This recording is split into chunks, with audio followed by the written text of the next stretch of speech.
Before we get to the story, I'd like to say thanks so much for visiting my new channel. I'm going to be uploading cosmic horror related stories every single day. So if that sounds good, please drop a like and don't forget to subscribe. It means a lot, especially when just getting started. I hope you enjoy the story. I've been trying to figure out how to tell this story for 3 days now. Part of me thinks there's no point. Part of me thinks someone needs to know, even if knowing won't change anything. I keep forgetting words, losing my train of thought mid-sentence, staring at the wall for minutes at a time before remembering what I was doing. So I'm going to get this down while I still can. While there's still enough of me left to remember what happened. My name is Levi Dornan.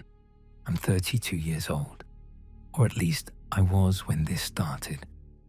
I worked as a facilities maintenance technician at the Helward Research Station in northern Minnesota, about 40 miles from the nearest town in the middle of a forest so thick you could scream and no one would ever hear you. On paper, Helward was a decommissioned Cold War government facility, one of those places that got built in the 50s and then forgotten when the funding dried up. My job was to keep the ventilation running, fix electrical problems, and make sure the pipes didn't freeze in the brutal Minnesota winters. Basic stuff, boring stuff. The kind of work that lets you listen to podcasts and drink bad coffee and collect a paycheck without ever really thinking about where you are or what you're doing. I worked there for 14 months before everything fell apart. 14 months of punching in, doing my rounds, eating lunch alone in the break room and punching out. The facility was mostly empty, or so I thought. Long corridors of grey concrete lit by humming fluorescent lights. Storage rooms full of old equipment covered in plastic sheets. The occasional scientist or administrator passing through, always in a hurry, never stopping to chat. I never asked questions about why a decommissioned facility needed 24-hour maintenance coverage. I never wondered why there were levels on the elevator panel that my keycard wouldn't access. The pay was good, better than anything else I could find in this part of the state, and the work was easy. That was enough. It's not enough anymore. Not after what I saw, not after what I felt. It was a Friday night around 9:30, and I was finishing my rounds on sub-level 3. The fluorescent lights hummed overhead, casting that pale industrial glow that makes everything look slightly sick. I was checking the air filtration units in the east corridor, same as I did every night, when all the lights went red. For a second, I thought there was a fire. We had drills for that, quarterly exercises, where we practiced walking calmly to the exits while someone timed us with a stopwatch. But the alarm that started blaring wasn't the fire alarm. It was something else entirely, a deep pulsing tone that I felt more than heard, like the whole facility was vibrating at some frequency that made my teeth ache and my stomach clench. The sound seemed to come from everywhere at once, from the walls and the floor and somewhere deep in my own chest. I'd never heard that alarm before. I didn't even know it existed. My radio crackled with voices, panicked and overlapping. They were coming from somewhere deeper in the facility, from those levels I'd never been allowed to access. I caught fragments through the static, words and phrases that didn't make sense. Someone was screaming about a breach. Someone else kept repeating the words containment failure over and over, like a prayer that wasn't working. A third voice, calmer than the others, was giving orders that cut off mid-sentence. Then the radio went to pure static, and I was alone with that pulsing alarm and the red emergency lights turning everything the color of blood. I ran for the elevator. Whatever was happening, I wanted no part of it. Let the scientists or security or whoever deal with their problems. I just wanted to get to the surface, get in my truck, and drive until Helward was nothing but a bad memory in my rearview mirror. I had friends in town, family a few hours south, a whole life waiting for me that had nothing to do with whatever nightmare was unfolding in the levels below. The elevator wouldn't respond.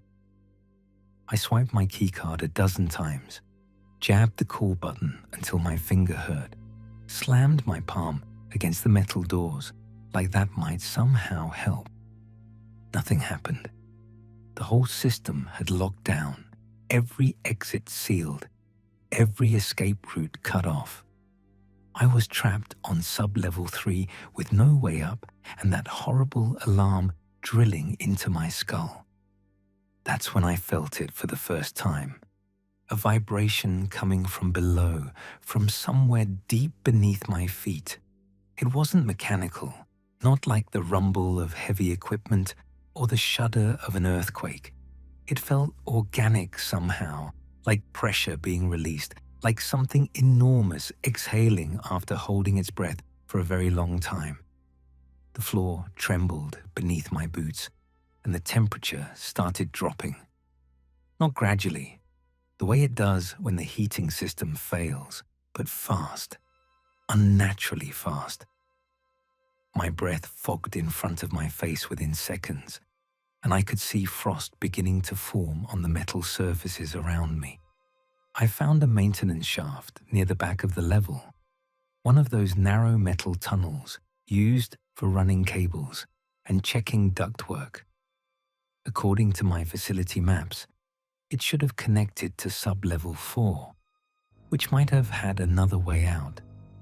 I didn't have a better option, and staying where I was felt like waiting to die. So I opened the access panel, squeezed into the cramped darkness, and started climbing down.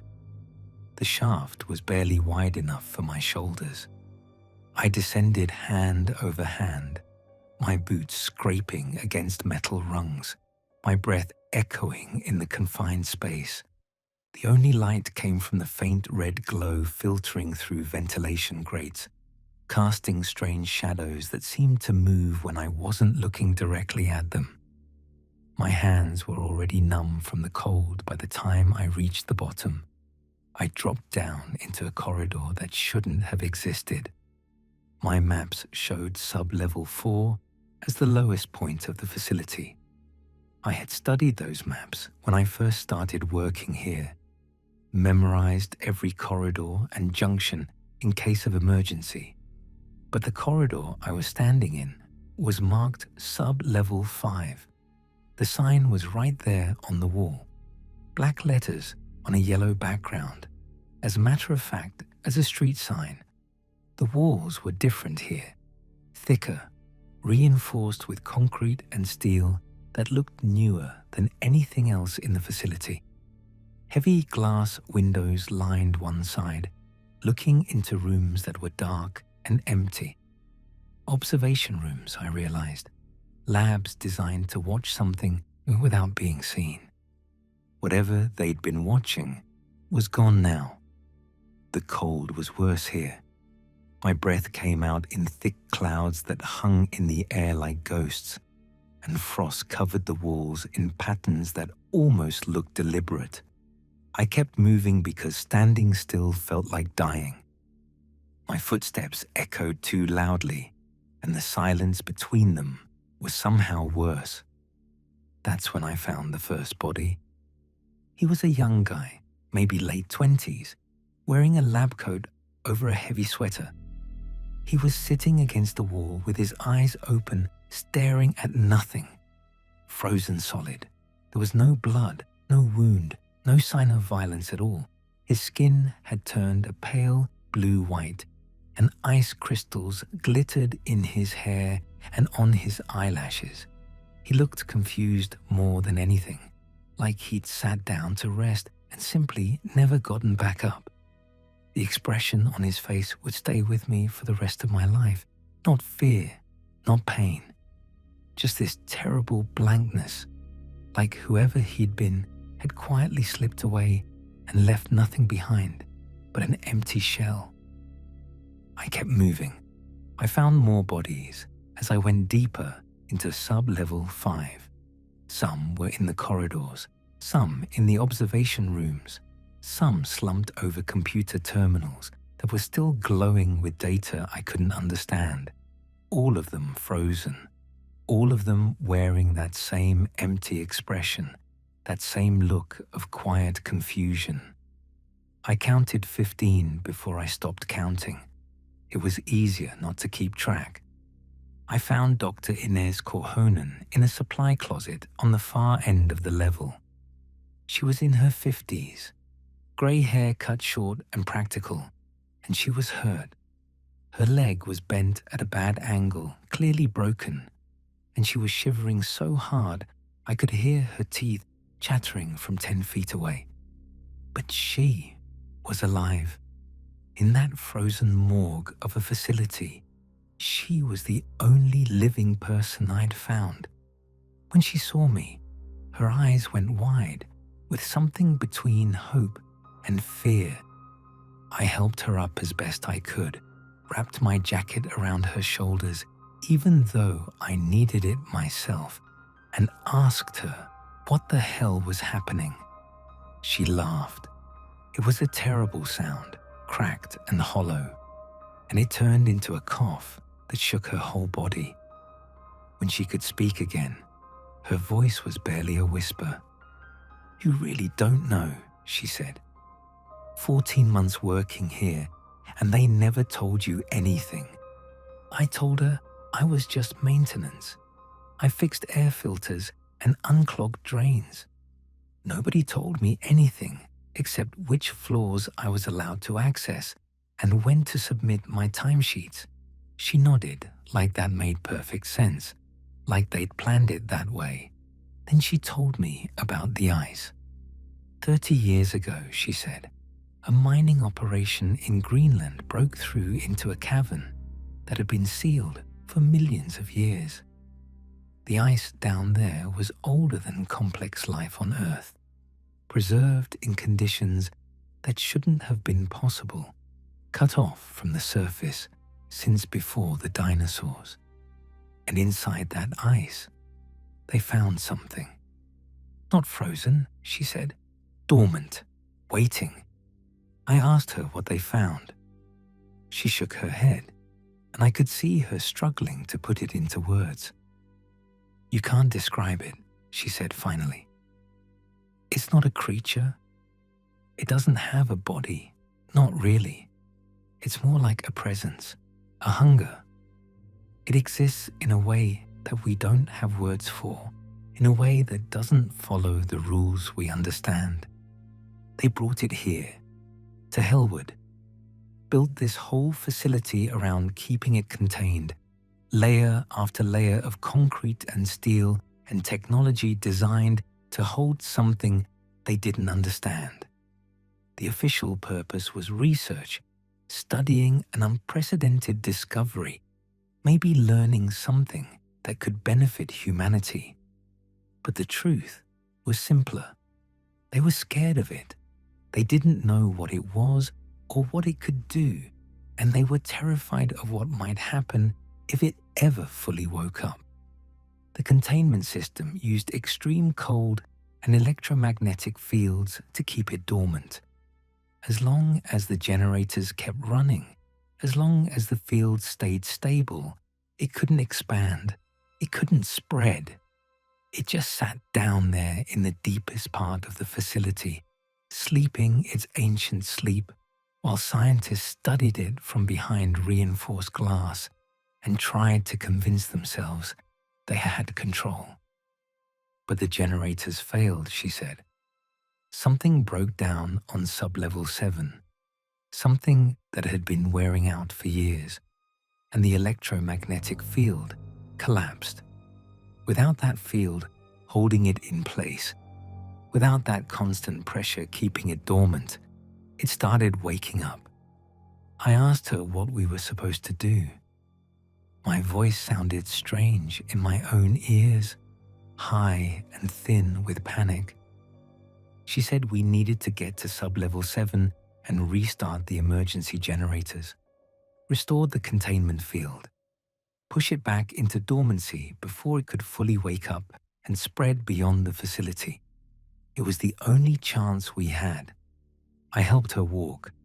She leaned on me heavily, her injured leg dragging. We made our way through corridors that grew colder with every step. The frost on the walls was thick now, inches deep in places, forming patterns that almost looked intentional. I tried not to look at them too closely. I tried not to think about what might have made them. As we descended through access tunnels and maintenance corridors, Dr. Korhonen told me more about the thing in the ice. Her voice was flat, mechanical, like she was reciting facts from a textbook. I think it was easier for her that way. It doesn't consume in a physical sense, she said. It doesn't eat flesh or drink blood or anything so simple. It feeds on something else, something essential. The things that make you who you are. She said people exposed to it started losing pieces of themselves. Small things at first, things you might not even notice. The name of a childhood friend, the melody of a favorite song, the face of someone you loved. Then bigger things, whole years of their lives, just gone. Relationships, accomplishments, the memories that defined who they were and how they understood themselves. By the end, there was nothing left. No memories, no personality, no desire to keep going. Just an empty shell that sat down somewhere and let the cold take it. I thought about all those bodies we'd passed, all those blank faces staring at nothing, all those people who had simply stopped. How long until that happens to us? I asked. She didn't answer. She didn't have to. I started noticing it myself around the time we reached sub-level 6. Little gaps in my thoughts, like skipping stones across water. I'd be walking and suddenly realize I couldn't remember the last few minutes. The name of my first dog was gone, just an empty space where I knew something important used to be. I spent a whole minute trying to remember my mother's birthday and came up empty. These were things I'd known my entire life, details so basic I'd never had to think about them, and now there was just nothing where they used to be. Don't focus on it, Dr. Korhonen said when she saw my face. Dwelling on what you've lost only makes it easier for it to take more. Don't give it your attention. Just keep moving. I asked her how long she'd been working here, how much she'd already lost. She was quiet for a long time. I could see her wrestling with the question, trying to access memories that might not be there anymore. Enough, she finally said. Enough that I don't remember what I was like before. Enough that I'm not sure I'm the same person who started working here 15 years ago. She told me the horrible truth, somewhere between sub-level 6 and sub-level 7. The containment was never meant to be permanent. The equipment was designed to slow it down, to buy time. But everyone knew it would eventually fail. The generators were already running on borrowed time when she started working here. 30-year-old technology held together with patches and prayers, wearing down a little more every year. I asked her what the plan was. What were they going to do when the containment finally collapsed? She laughed again, that same hollow sound, and this time it didn't turn into a cough. There was no plan, she said. They just kept hoping someone would figure something out. Year after year, watching the equipment decay, knowing the failure was coming, writing reports that nobody read, and requesting funding that never came. Just hoping. Hope isn't a plan, I said. No, she agreed. It isn't. Sublevel 7 was the coldest place I've ever been. The air felt like knives in my lungs, and I could barely feel my hands or feet. The corridor opened into a massive chamber filled with equipment I didn't understand. Banks of machinery and cables and control panels covered in layers of frost that sparkled in the dim emergency lighting. The whole room hummed with a low frequency that I felt in my bones. Dr. Korhonen limped to one of the control panels and started working. Her fingers were shaking so badly she could barely hit the right buttons, but she knew what she was doing. Years of training kicking in despite everything. Muscle memory carrying her through when conscious thought wasn't enough. While she worked, I stood watch. I'm not sure what I was watching for. There was nothing to see. The chamber was empty except for the machines and the two of us. But I felt something. Attention, vast and patient, focused on me from somewhere I couldn't identify. It wasn't looking at me with eyes because it didn't have eyes. It didn't have a body or a face or anything I could point to and say, there it is. But it was aware of me. Curious, maybe, in the way you might be curious about an insect that landed on your arm. And for just a moment, I understood what it was. The knowledge arrived in my head fully formed, the same way Dr. Korhonen had described losing her memories, only in reverse, an understanding that bypassed my senses and went straight to whatever part of the brain makes meaning out of chaos. It wasn't evil, it wasn't malevolent, it didn't hate humanity or want to destroy the world or anything so personal. Those concepts didn't even apply to something like it. It simply existed to consume. That was its nature, as fundamental and unchangeable as gravity. It had been here before life existed on Earth, sleeping in the cold and the dark, and it would be here long after everything else was gone. Before the first cell divided, before the first fish crawled onto land, before anything that could think or feel or remember had ever existed, it was already ancient. We hadn't captured it. We hadn't contained it. We'd just woken it up. And now it was stretching, yawning, slowly becoming aware of all the warmth and life and memory that surrounded it. A feast it hadn't even known was waiting. The generators hummed to life, lights flickered on across the control panels, casting new shadows across the frost-covered walls, and I felt something shift in the air. The attention focused on me wavered, dimmed, pulled back like a tide going out.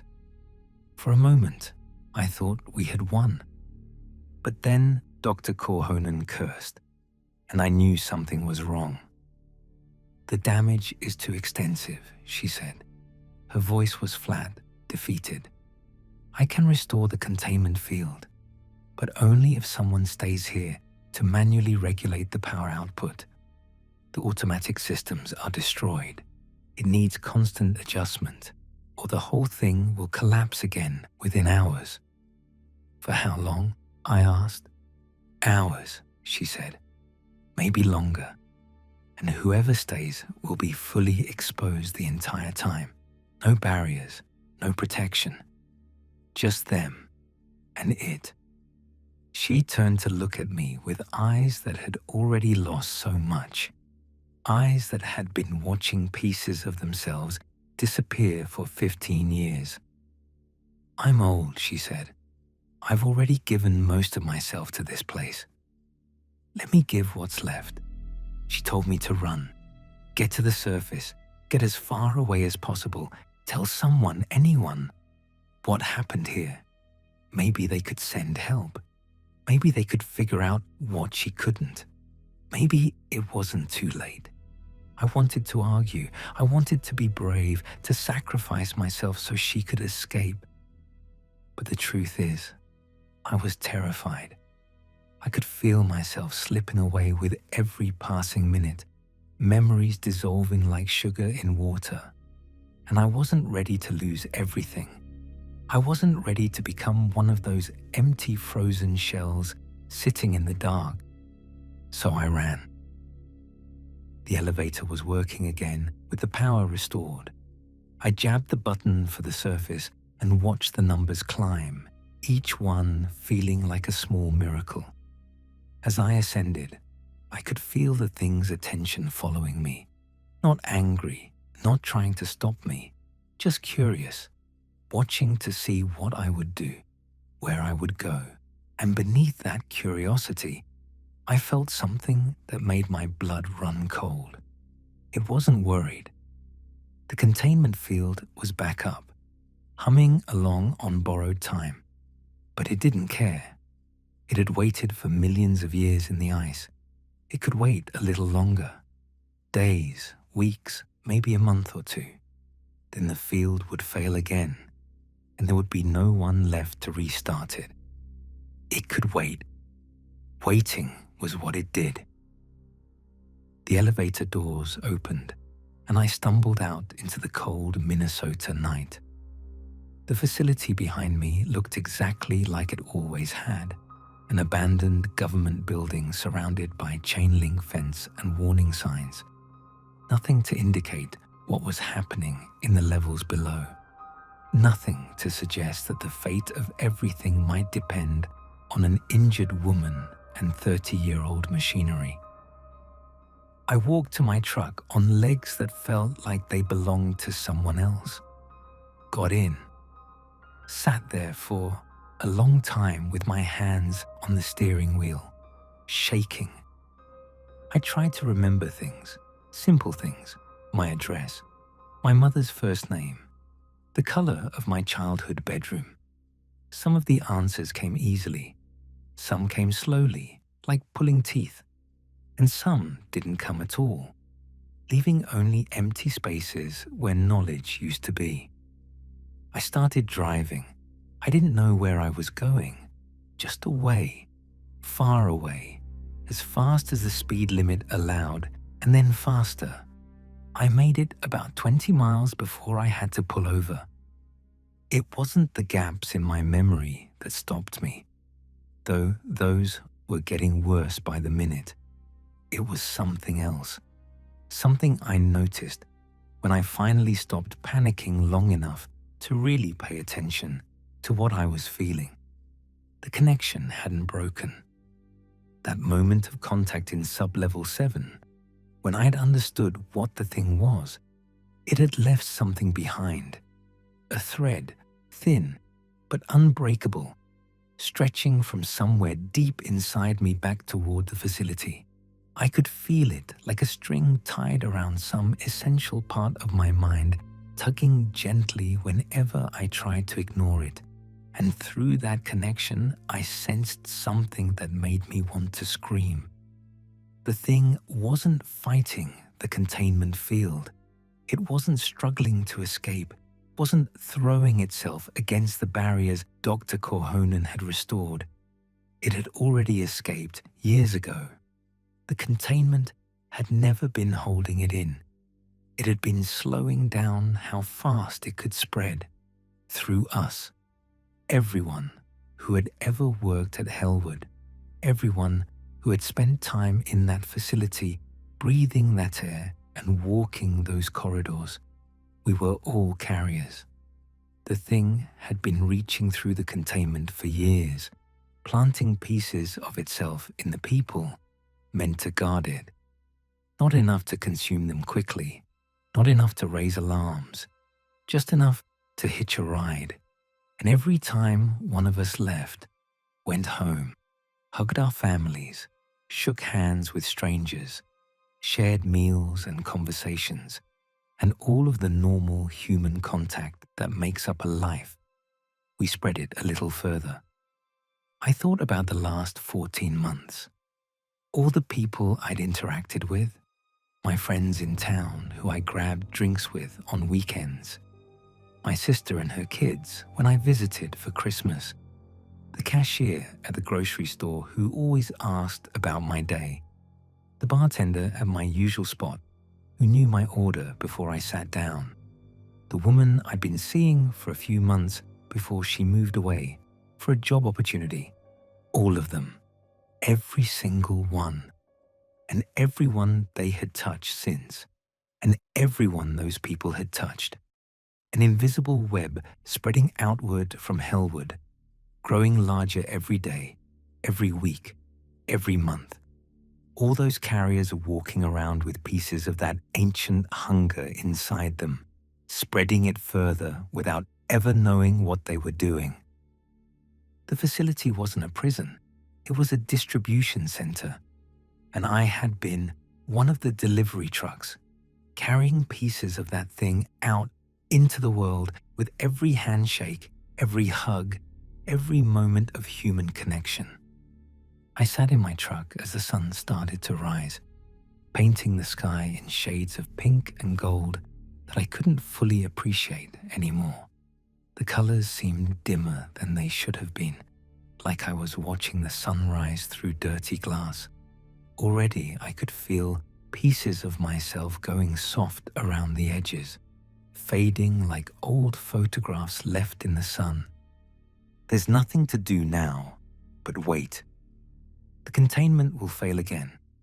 Dr. Korhonen will slow it down as long as she can, sacrificing whatever's left of herself to buy us time. But she's just one person, already fading, working with broken equipment in a facility that was never meant to hold. Days, weeks, maybe a month or two.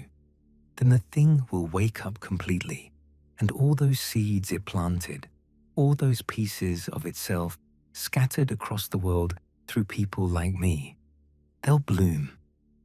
I don't know what that will look like. I don't know if anyone will even notice at first. Maybe people will just start forgetting things, small things, then bigger things, names and faces and the reasons they got out of bed in the morning. The world getting quieter and colder, one lost memory at a time. Maybe by the time anyone realizes something is wrong, there won't be enough left of them to care. I can feel myself fading as I write this.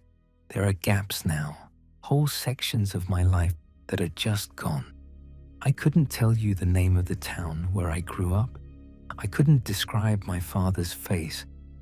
I know I had a dog once, but I can't remember what kind or what I called it or why it mattered. Soon there won't be enough left of me to remember any of this.